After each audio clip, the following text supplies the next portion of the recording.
Good afternoon and welcome to everyone. Can all of you hear me over there? Okay, I'll try to wander a little bit so that I can see all of you. I'm so glad you came today. I was so pleased to be asked to come and talk about career as a CPA. It's been a 30-year adventure for me, and so I want to share with you a little bit about what's happened with me and some of the choices you can make in the accounting arena. So this is my firm. Founded it about 15 years ago with other female partners. We were the first female firm, wholly owned female firm in Gainesville and Hall County. So we're pretty proud of that. It's become a kind of a dominant thing in the last 10 years for women. There's still a strong place for men in the accounting field too, though. So let's get started with talking about the possibilities, the prestige, and the potential of going into the accounting profession. We're going to cover how you can become an accountant, the various things you might do as an accountant, a little bit about the salary ranges that are possibilities, and some things about future skills that you might need in this field. And as I'm talking, if you have a question as we go along, I'd love for you to just let me know as we go through this presentation. I'll be happy to answer any questions you have, and we'll also reserve a little time at the end for that as well. So what do we do? There's probably a misconception to some degree about what accountants do. It is pretty heads down. You do spend a lot of time in front of a computer, but I think you do that in pretty much every environment these days. That first item says that we're the backbone of the business industry. We do like to think of that. Can you imagine any business trying to operate without an accounting function, someone who's taking note of all the financial related aspects of the business? It probably wouldn't happen very well in terms of a business growing and succeeding without the accountants involved. Keeping finances in check for everyone. Many times in industry and as a public accountant, people rely on you to let them know when things are getting out of range, whether it's a budget they've set, whether the possibilities in the future are feasible, some of the strategies they might put in place. So this is kind of the check-in that they look for their accountants for. You can be generalized or you can be very specialized. I know people who have gone into national accounting firms and may focus totally on hospitals, for instance. That's an avenue that you could take. You could become very diversified, like I have done, and cover a wide range of things with a very varied amount of clients from varied aspects of the business world. And it's totally a personality thing. It's whatever interests you that is probably the area you would lean towards as you get into this field. And lastly, the roles and responsibilities can vary widely. Even as an accounting person inside an accounting department, there can be days when what you're expected and asked to do can vary depending on what's going on in your organization. And that's certainly true in the public accounting field as well.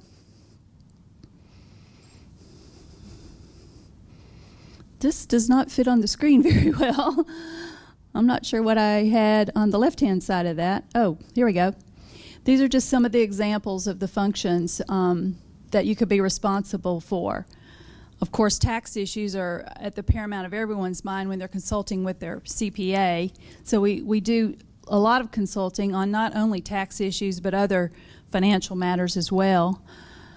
Issuing auditing opinions on financial statements. You're very familiar with that if you know anything about CPAs. We are the ones who opine or give an opinion on whether something is fairly presented, whether it's a representative set of financial statements that really tells what is going on in a business.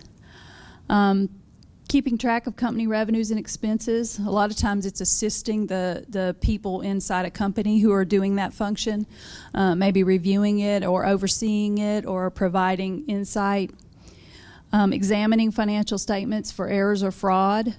A lot of times we'll be involved in court cases. The arbitrator of a civil case might appoint us as an auditor to look at someone's records and tell what's really happened.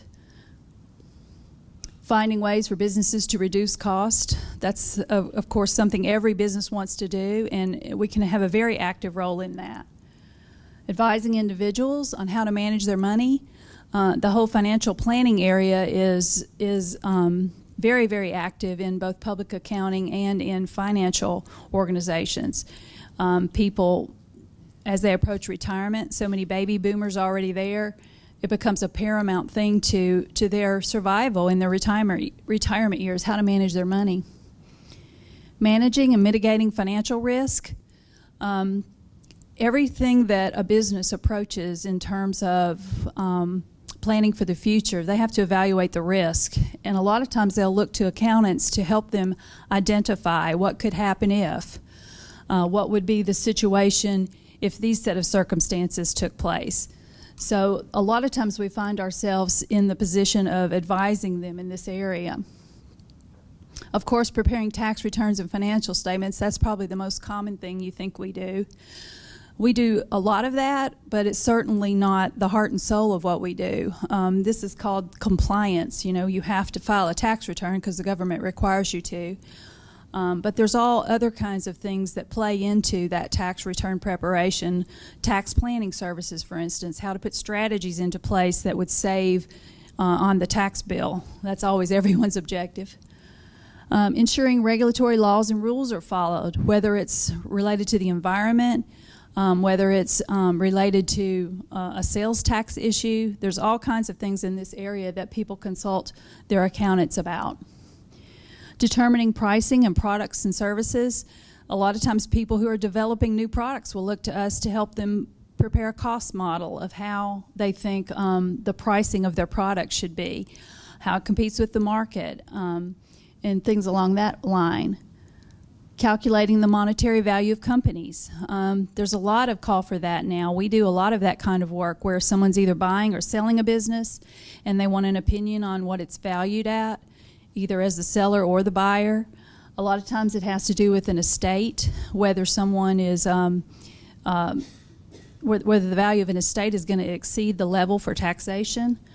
A lot of other areas in the valuing of companies. Implementing new accounting and finance technologies and systems. A lot of times this is software related, where people will look to us to help them implement an accounting software that they've purchased, help train their people. It might be implementing processes to deal with a new standard. Standards related to revenue recognition, for instance, are changing as we speak, and we're helping companies figure out in their processes how to make sure that they reflect all that correctly in their financial statements. So some days accounting feels like this. You do feel like you're pulling your hair out. What in the world can they ask of us next? And this is your typical picture of an accountant from the movies. Do you always see him looking like this guy down here? I can assure you that not every accountant looks like that. But most of the time it's more like this. You're sitting around a table and you're all putting together pieces of a puzzle to solve some common problem. It's very team approach. Even though there's a lot of heads down to it and you're dealing with something specific in a computer program, you're also dealing with strategizing and sharing ideas and putting together a giant puzzle to solve a problem for a client. And that's really a lot of the fun in our industry, is you get to problem solve. And if you like the idea of problem solving, this is definitely the occupation for you. And this is me sometimes, where I feel like I'm doing a lot of different things at the same time, but it's also very satisfying to feel like you've accomplished something and people are looking to you for help. The rewards are many, though. Even though there's long hours, you hear about busy season and you hear about month-end closings and year-end planning and all those things you hear about in the accounting area, it can be very rewarding, not only monetarily, but it's very satisfying too, to finish something and achieve that end result. You see the cufflinks up here that say, "Trust me, I'm an accountant." There was a survey done not too long ago that asked folks to decide who do they trust most, their preacher, their minister, their spouse, their accountant, their doctor. And the accountants came out in the first place position. People will tell us everything. We hear a lot of information from people, and it seems like there's so much of your personal life that gets mixed up in your financial life that they share an awful lot with us, and they do form a a really unique trust with their accountants. Most people do.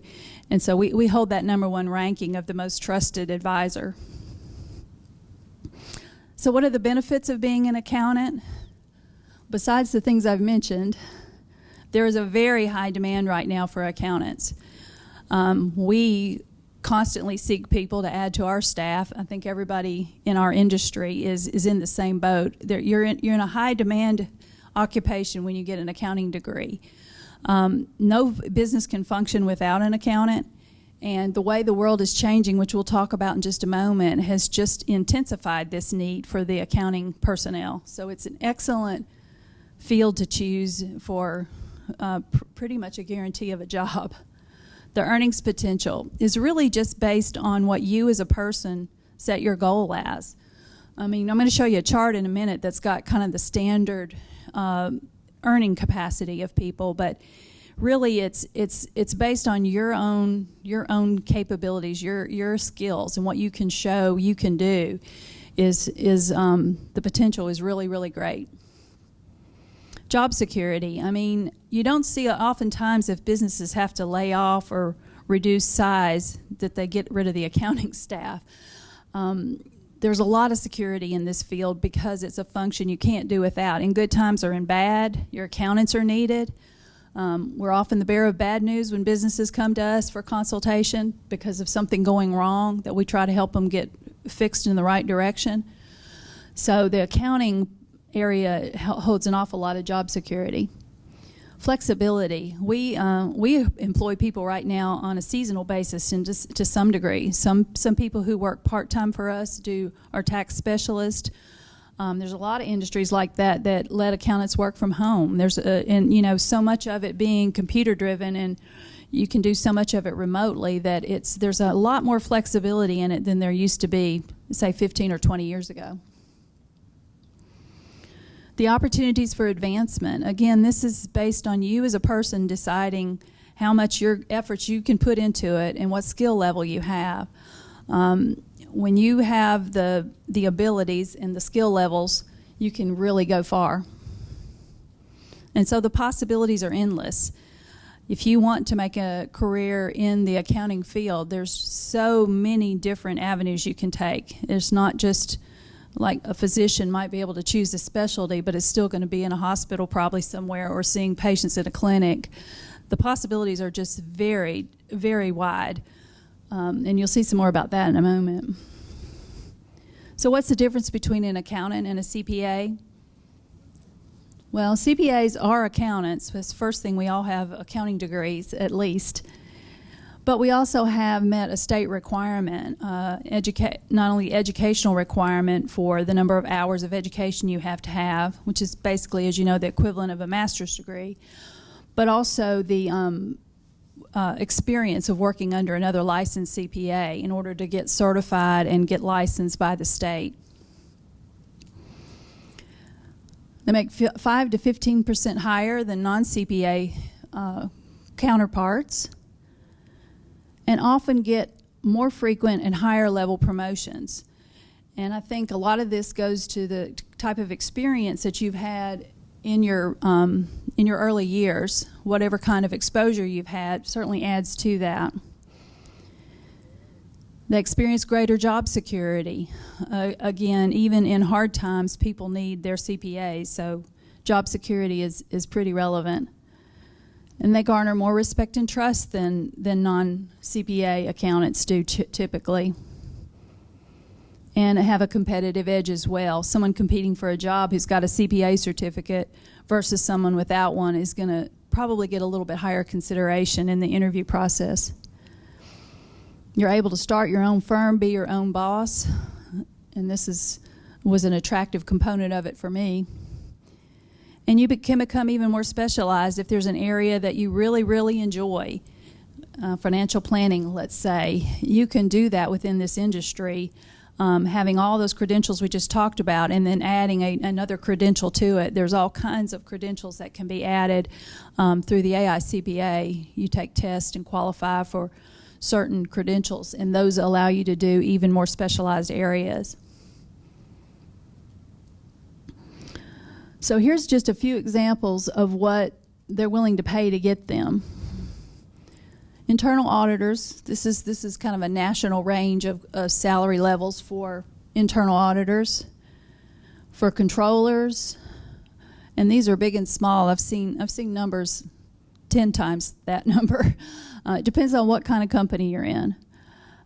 Senior tax public accountants, staff members can be making those type of salaries quite easily in this community.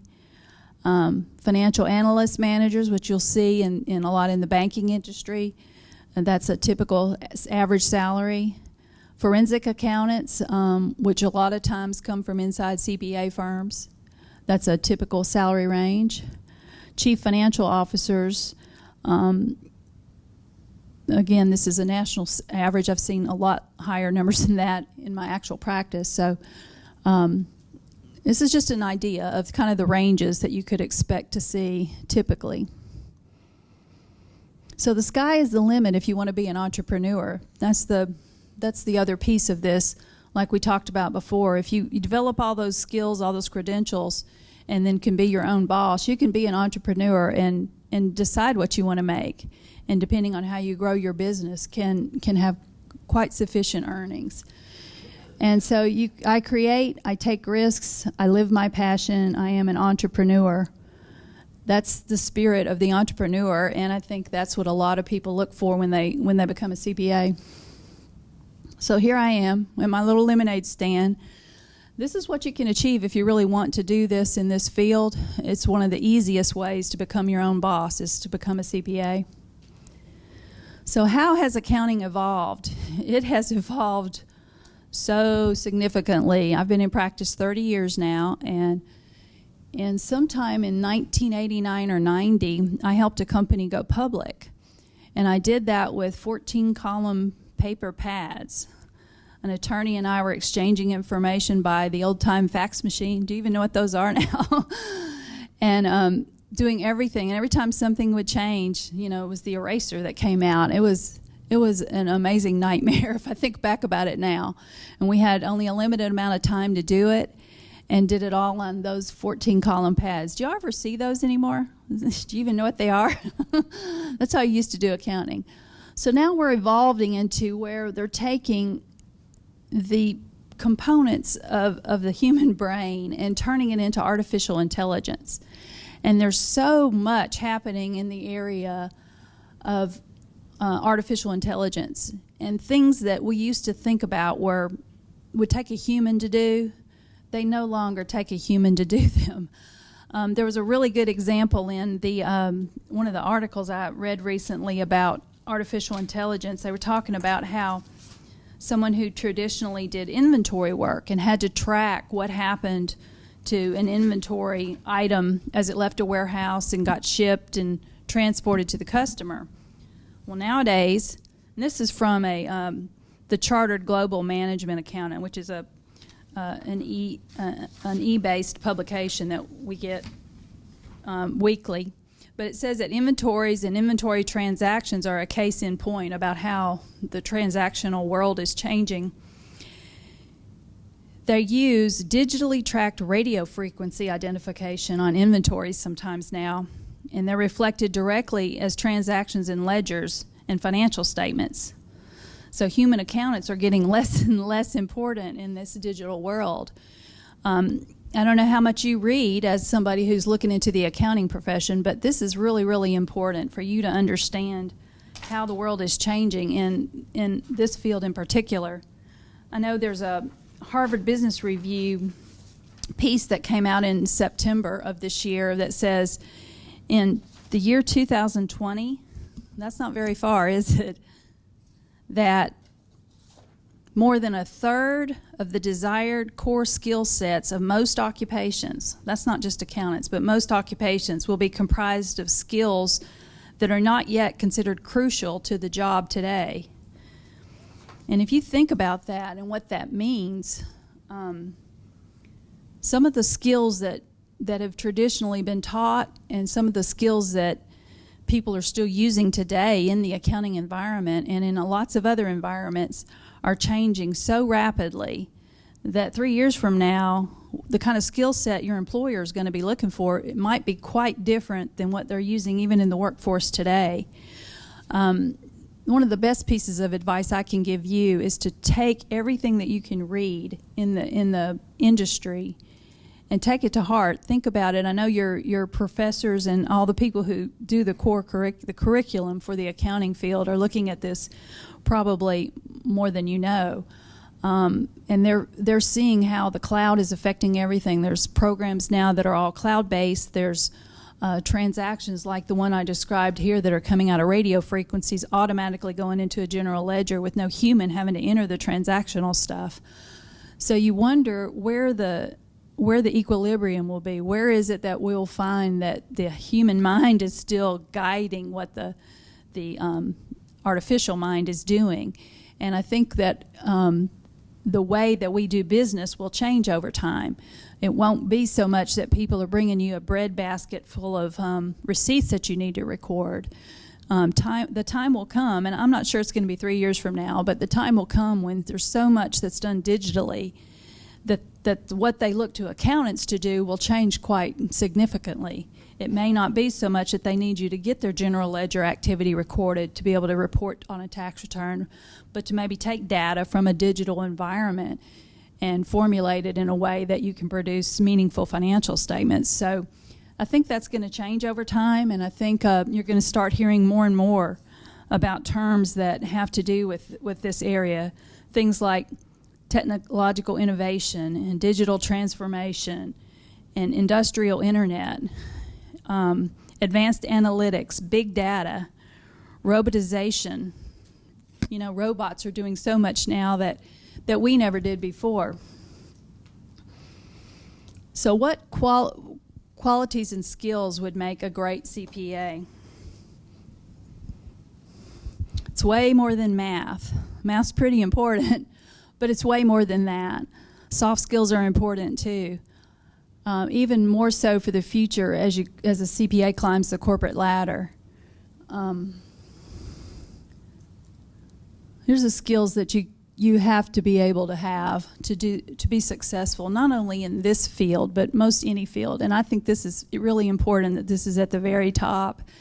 In an age where we communicate by texting, and a lot of times we don't have a face-to-face conversation with people because we're doing it by way of Facebook or other mechanisms, communication is sometimes harder for people, I've noticed, in this generation than it is in past generations because everything has been communicated electronically. But this is so key when you get into a business environment. You have to be able to communicate face-to-face with people as well as in every digital capacity. So it's one of those things that I'm not sure we think about enough, you know, as how much of an important skill it is, but it's really, really critical. Creative problem solving, I think that's what this whole industry is about. If you like to solve problems, then this is the field for you. It's not only satisfying when you get to the end of it, but it's challenging, and you get a lot of contentment about making things work and making them right. And to be creative, you know, people don't think of accountants as creative probably, but truly it is really a creative field. Trying to think of ideas and strategies that you can implement to achieve an objective is really a lot of the fun in it. Relationship building. I mean, everywhere you go, whether you're in college, whether you're involved in a nonprofit organization, your church, wherever it might be, relationship building is so important. And again, this kind of goes hand in hand with the communication piece of this. It's real critical to be successful in industry anywhere to build relationships. So never burn a bridge. You know, always leave a good impression. If you do an internship with someone, even if you don't like what's going on and what you're given to do, never burn a bridge. They may sometime refer you to someone. So relationship building is really key. Leadership. Even in a position where you're, say, an intern working for a CPA firm, you can provide leadership. You can provide some insight into the kind of skills you have just by being a leader and, you know, taking charge of something simple. And I think that your future employers look for that skill. critical thinking, always important. You can't be analytical enough in this field. It's so super important. I can't stress enough how much analytical thinking and critical thinking comes into play when you're doing accounting. It's not just a repetitive, process the data and, here's what the end result's supposed to be. You have to be very analytical. You have to know when something looks wrong. You have to think about things in a critical way. Does this make sense when you get to the end of a solution? So it's a very important skill. Project management, and certainly in public accounting, every set of every skill that you use is related to managing a project. You may have to do the legwork on something. You may have to organize getting data from someone else. You may have to work in a team effort with other coworkers. So being able to manage your time, being efficient, and manage the project you've been given is really critical. Good judgment. Ethics is part of this as well.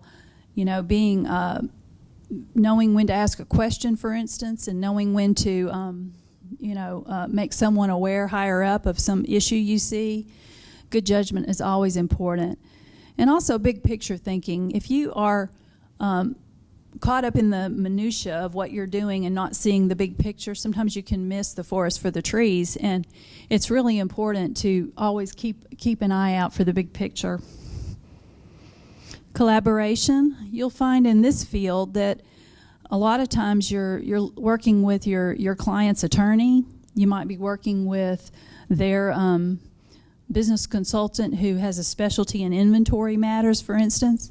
So a lot of times you're collaborating with many people on the behalf of your client. And that's what makes the team building part of it, and the communication and the project management. All these skills all also come into play when you're collaborating with other people for the benefit of your client. Decision making. You would think, well, as someone in a new member of an accounting department or a new member on a team in a CPA firm, what kind of decision making would I have? But you'd be surprised. At every level, there's a need for decision making, and you have to know when to ask a question. You have to know when you've spent too much time on something, for instance. So you have to be a good decision maker. So here's where I've listed some of the future skill sets that I see. I think these two things on top are so important. You have to really have superior analytical skills, like I mentioned before. And I know, a good example is the basic Excel. The more you can learn about Excel, the better off you as an accountant will be. You will use that in everything that you do. And a lot of the artificial intelligence and a lot of the computer program core base is built off of Excel. So the more you know about it, the more you know about all the features. If you ever have an opportunity to select an extra course, and I don't know what's offered, but this is the thing I would advise you to select, is get as many analytical skills as you can. And functionality with tools and techniques. Any programs you can learn once you get on the job, trying to explore and learn as much as you can. You as an accountant and eventually as a CPA are going to have those two things. And as we go into the future with all these developments in the artificial intelligence area, this is going to be paramount. That's what people are going to be coming to accountants for, is help me solve this problem. I've already got all the data. I don't need you to go put the data together, but I need you to take the data, analyze it, come up with some solutions, put that creative thinking into play. So that's where the future is going.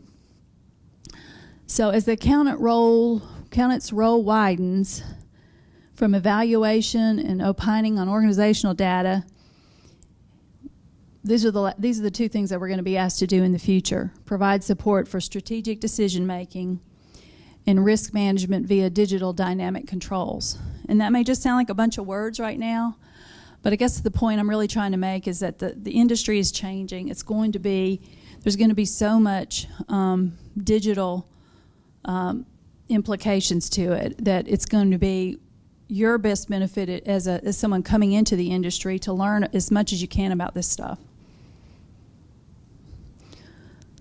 So what you decide to do in the accounting is up to you. You can work in different settings. You can make your mark in so many different ways. Some positions revolve around devising ways for the organization to become more green and sustainable. I mean, sometimes that's your role, is what can we do from an environmental aspect to be a greener company.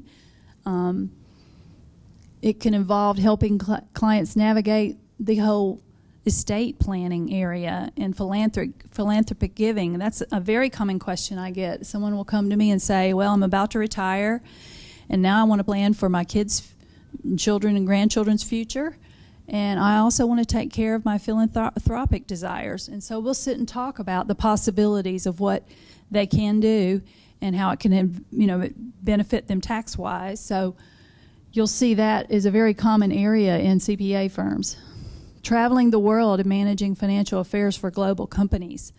This is true in private accounting. It's also true in public accounting. I have clients in Europe, and it's always so much fun to learn about their culture, learn about how they do things over there, learn about their business plans that might be different from what you typically see in the U.S. Help them. We've had a specialty area where we help people who are establishing manufacturing plants in the U.S. We've had a number of clients from Europe who have done that, and it's been really a lot of fun to kind of hold their hand and help them get acclimated to doing business in the United States. So it can be a very global thing. Going undercover. I haven't ever done that. But I can tell you I've been involved in fraud auditing quite a number of times, I'm afraid. I think the advent of the digital implications just even increases this possibility. And many times, the people you think are the smartest business owners, they have no clue sometimes what's happening under their own noses. And they'll get an idea that something's happened, and then they'll look to you to conduct not necessarily an undercover investigation, but a lot of times we'll do fraud investigations to try to figure out where the hole is that's leaking and allowing some theft to occur. And then helping directors bring their on-screen visions to life without going over budget. Again, a lot of times the accountant is the policeman. Stop there, don't go any further. Let's talk about this. So you can see that with all of these activities, how much people rely on their CPAs. I mean, you do become a very integral part of their decision making. So the last two things here, being a watchdog who ensures state taxpayers' money is being spent wisely. I mean, some of the governmental positions are like that. I haven't ever had experience in that area. Stretching dollars from donors to help charities make the biggest impact possible. A lot of times we'll get a nonprofit donor come to us, a nonprofit organization, asking us to help them, put together a business plan so they can use the dollars they receive from donors to support their programs more efficiently. Find ways to keep costs down on services for local low-income families. There's a lot of positions that require, in government agencies, requiring accountants for that function. So this is a little bit more about me. I've been in practice for 32 years. I went into accounting because I had a high school accounting teacher that just sparked my interest in accounting, and it stayed with me. My older brother was in the field. He's actually a CPA as well. And I also enjoy every single facet of problem solving. I really am that person who says, yay, I got to the end, I finished it, I accomplished it. That's very satisfying to me. And my favorite part of being an accountant would have to be the variety of people. There's so many opportunities in public accounting to meet all kinds of people. I've met people from all over the world. I've met every kind of person you can imagine in business industry. It's amazing what somebody in Holland, how they think about something, and you find so many commonalities, but then you also find new ways of thinking and new ideas, and that's a really exciting part of my practice. So my best advice for you would be that, I read this a long time ago, I think it's so true, If the place where your best skills and the thing you're interested in the most intersect, that's where your career should be. Because if you're doing something you're really good at that you really love, you will be satisfied in your career for a long, long time. So that's my best advice to you. So here's some ways, if you're interested in accounting, that you could go and start looking into it a little bit more. I know some of you are accounting students. I think some of you perhaps are not. You could take an accounting class. That's what I did initially in high school even. Join an accounting club or discuss it with a career counselor. Find a CPA to shadow for a day. Certainly, as you're approaching graduation, the number one thing that you can do and get on your resume is do an internship. We were talking before the program started that we don't even look at resumes where someone hasn't served an internship. It gives you such insight. It lets you know, am I going to be happy in this kind of field? Do I have the capacity for this kind of work? It gives you a lot of insight, and it certainly gives your potential employer a lot of insight. And so there's a startheregoplaces.com website that you ought to look at in your spare time. This is sponsored by the AICPA, and it is a way for you to sort of navigate through whether you think an accounting career might be a choice for you. And I think it'll help you make some decisions if you haven't made them already. Okay, so that's it. As far as my presentation goes, I know we have about 20 minutes left, maybe 10. Okay. Do you have a question? No questions? Yes. Because we'll need to kind of pass the mic around in order for them to hear the questions on the other side. What have your hours been like over the course of your career? Like, is this a career where you have to work 80 hours a week sometimes? That's a good question. Well, when you own a firm like I do, you're going to devote an awful lot of time to it. And it is dependent upon the exact situation you get in. In our busy season, during we call it busy season because it's not just taxes. We also do a lot of audit work. You know, we ask our staff at the very most to work 60 hours a week. But realize when you become senior in a place or an owner or partner in a place, you have a lot more responsibility. So, but you also have a lot of flexibility. So I think it can go hand in hand to offset one or the other. And I think even accountants in industry, they have month-end closings, they have year-end closings that require a lot of time. So I think in any industry you choose, if you want to excel in it, you're going to put some extra time into it. So, and don't let that scare you off. But you can make it a very balanced career with family and work. Who else has a question? I don't have a question in general, but I was wondering if I could just ask you something at the end. Yes. I said five, sorry. Yeah, I got a question over here, I think.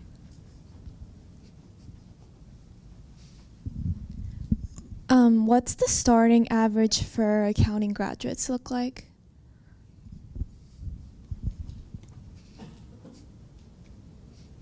I'll get my steps in here. I don't know if we had that on the... Sorry, this could take a little while to get back there. A lot of it depends on what kind of other things you have on your resume. If you have an internship, you're going to get a lot larger offer than you're going to get if you're just graduated and have no internship experience. If anything you've done in your previous work history benefits the job you're applying for, that would have a bearing on it. But I think if you look in this area up here of internal auditor, this is probably for someone who has 1 to 2 years experience. So somewhere in the probably the 40 to 50 range, depending on exactly what kind of situation you're going into and what you've got on your resume for an actual starting salary. And some people pay overtime during busy season. Some people don't. So that's a good question for you to ask if you're ever made an offer, is what exactly is included in your package. How many hours does it encompass?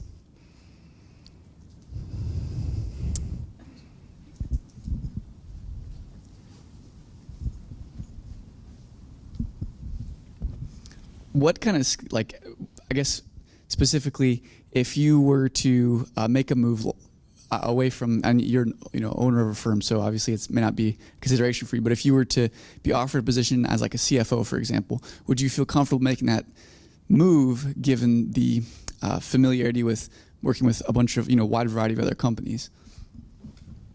Thank you. Sorry.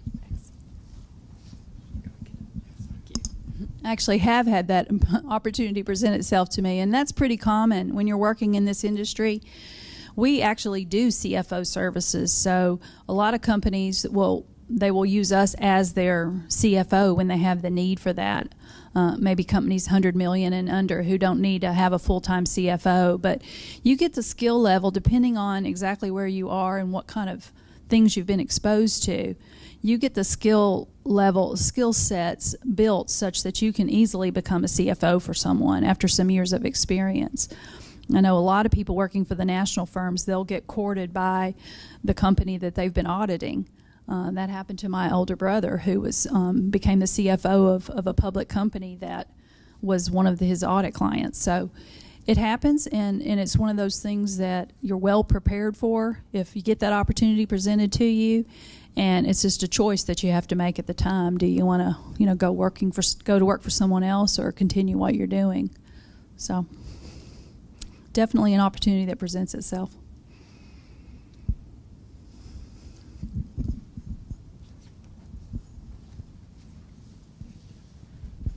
What are your comments on regarding making an ethical choice for being a whistleblower for a particular company? Because I'd imagine that if you do decide to report unethical misconduct, that you would be pretty much, I would guess, you'd be blacklisted by other companies maybe. So what do you have to comment about that?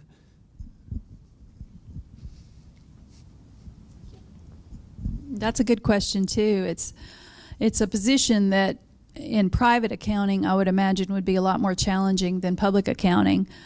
Part of what you do in public accounting is you're looking at those risks and you're trying to identify those types of things. So if there's something unethical going on and you present it to a board of directors, that's kind of your duty and your role in public accounting.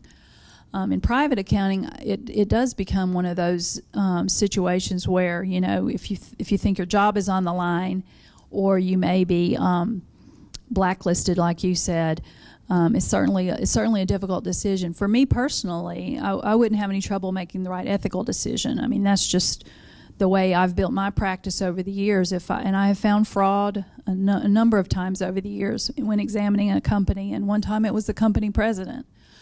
And so blowing the whistle on him to his board was part of my duty, and I looked at it that way. I haven't been in the position in private accounting to know what that might feel like, but I know for me it would be difficult to turn my back on the right thing to do.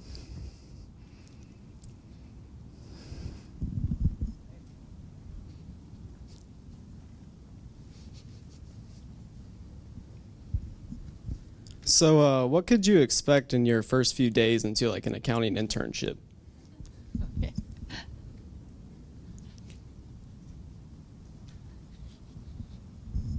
So are you familiar with the term gopher?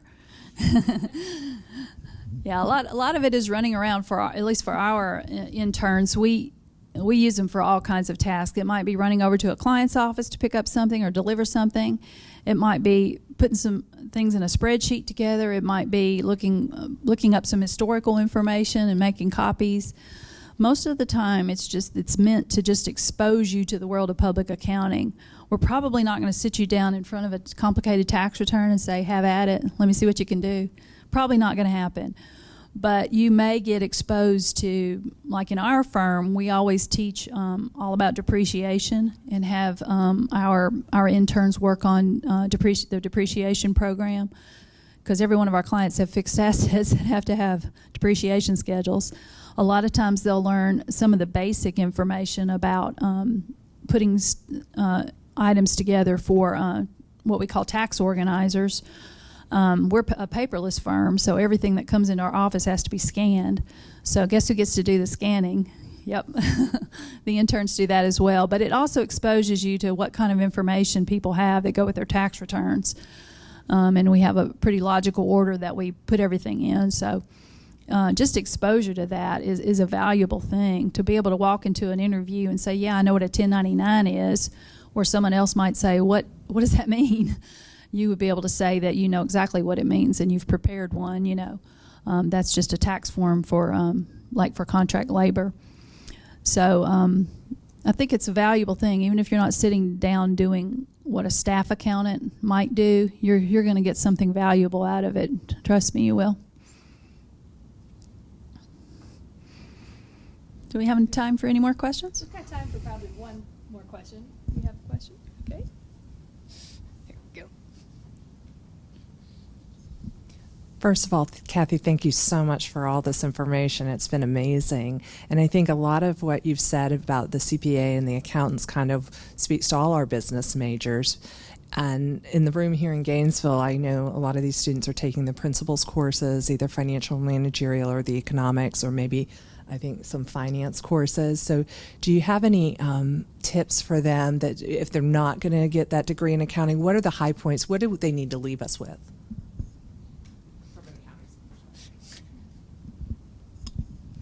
Well, I think you're putting so much time in this in school that devote yourself to it.